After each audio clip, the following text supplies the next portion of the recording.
È un momento importante in cui fermiamo il traffico all'interno delle mura, chiaramente tenendo conto di tutte le possibili variazioni di questo, e sarà un momento che per godersi la città in maniera diversa. Dentro le mura vietata quindi la circolazione dalle 9 alle 18, mentre appositi cartelli indicheranno ai cittadini dove parcheggiare l'auto. Deroghe saranno concesse ai residenti, ai veicoli elettrici e a gas, così come a quelli che effettueranno un servizio pubblico. Prosegue sempre la misura antismog che dal 1 ottobre fino al 30 aprile 2026 vieta la circolazione in città dal lunedì al venerdì dalle 8.30 alle 18.30 ai veicoli a benzina Euro 0 ed Euro 1 e diesel da Euro 0 ad Euro 4.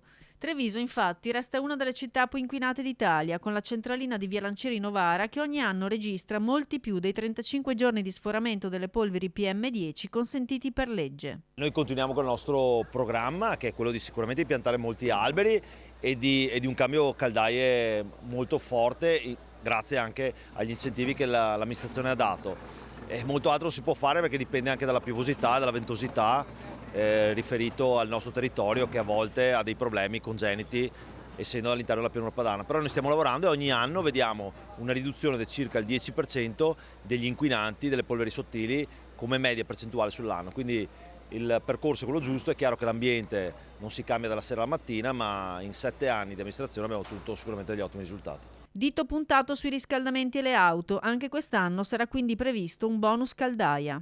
Sì, i riscaldamenti e il combinato disposto con eventualmente la bassa pressione e la bassa ventosità, però ripeto, anche col 110, col bonus 110 sono state cambiate tantissime caldaie e quindi stiamo lavorando in maniera positiva. Stiamo valutando quanto è l'investimento per evitare di mettere troppe risorse, considerando che chiaramente anno dopo anno ne sono già state sostituite, e quindi vedremo verso novembre quanto è il budget previsto e come sempre lo liquideremo il prossimo anno. Ma soprattutto Manera chiede ai cittadini di spostarsi in bici. Teniamo conto che, visto le dimensioni della nostra città, dove possibile dovremmo spostarci in bicicletta, perché abbiamo una media che i trevigiani usano l'auto per 1,9 km al giorno, considerando chiaramente anche le seconde auto, le auto ferme.